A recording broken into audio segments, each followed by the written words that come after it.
On va d'abord remercier de manière forte et le Conseil Général, bien évidemment, qui nous suit et qui nous accueille ici, et bien sûr tous les acteurs de Nautisme en Finistère.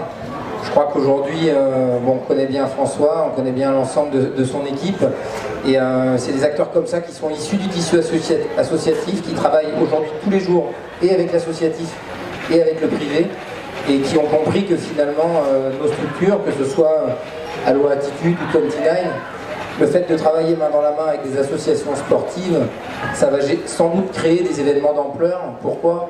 Parce que derrière, on n'est pas juste un événement posé là, mais on a un événement qui vit au niveau du territoire. Donc je voudrais vraiment vous remercier tous.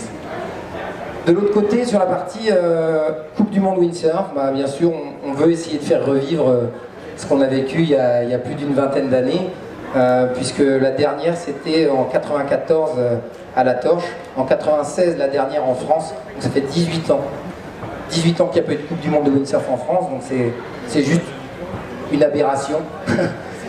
C'est juste une aberration. On a quand même le sportif français le plus titré avec 21 titres de champion du monde qui s'appelle Antoine Albo, qui aujourd'hui devrait être une star internationale, et par le fait qu'il n'ait pas eu d'événement en France, est aujourd'hui bien évidemment très connu dans le milieu de la glisse et de la voile, mais il lui manque cette notoriété, on va dire, grand public, et par cet événement, on a aussi ce souhait-là, c'est de remettre et le sport et les athlètes à très haut niveau, parce qu'on sait que finalement, si on arrive à faire ça, c'est toute la filière derrière qu'on va tirer, avec des jeunes qui vont avoir envie de continuer la pratique en windsurf, des jeunes qui vont avoir envie de continuer le sport, pas forcément le sport de haut niveau, mais le sport de la voile. Et on en parlait avec la Fédération des industries nautiques, et on en parlait encore tout à l'heure à l'extérieur quand on faisait l'animation. Tous ces planchistes, tous ces jeunes qui font de la voile légère, c'est les navigants de demain, c'est les futurs propriétaires de bateaux. Et finalement, la boucle aura vraiment été complète le jour où tous ces jeunes navigants qui ont rêvé par des stars achèteront des bateaux, continueront à naviguer, enseigneront à leurs enfants, etc. Donc le vrai objectif, pour nous, il est là. Et c'est pour ça qu'au-delà du volet sportif, on va accueillir 130 compétiteurs, les meilleurs mondiaux, bien évidemment. On aura tout un pôle économique et d'animation, avec un pôle économique qui sera distribué de la sorte, c'est-à-dire qu'on aura 3 grosses entités.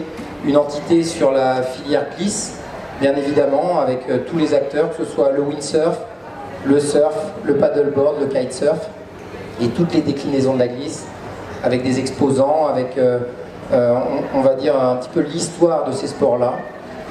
On aura un deuxième pôle qui sera un pôle sur le savoir-faire dans le domaine maritime au niveau de la région Bretagne. Donc on ira de la pêche à l'industrie, en passant bien entendu par les filières nautiques. Troisième pôle important, alors c'est pas un pôle bonnet rouge bien évidemment, on l'entend pas comme ça, mais c'est montrer à un moment donné que la Bretagne a vraiment du dynamisme au niveau du territoire, qu'on est des gens, on l'a montré à bien des moments, qu'on est dynamique et qu'on sait travailler ensemble pour faire des choses telles que la Torche 2014, et donc avec Produits en Bretagne, avec des acteurs bretons qui sont vraiment forts. On va essayer de faire quelque chose de très important, et on aura bien évidemment un pôle d'animation pour les enfants avec des jeux gonflables, des choses pour que chacun puisse vivre au quotidien pendant ces 9 jours en ce qui concerne la Torche Windsurf, et pendant ces 15 jours en associant les 2 événements, que chacun puisse trouver son compte en y passant une journée ou 2 ou 3 ou la semaine. On a déjà un suivi exceptionnel, hein. Tous les jours on a des personnes qui nous disent mais nous on prend nos vacances cette semaine-là, on vient. D'autres qui nous disent on sera bénévole, d'autres qui nous disent je vais voir avec mon copain, il a une boîte, ça peut l'intéresser, il peut être partenaire. Et c'est ça en fait un petit peu la magie de la Torche 2014, je pense. Donc merci à tous les acteurs, les privés, l'associatif ou les collectivités, de nous aider à faire que cet événement-là soit vraiment un événement d'exception, qu'on puisse dans 30 ans en parler comme on parle de celle de 96. Voilà.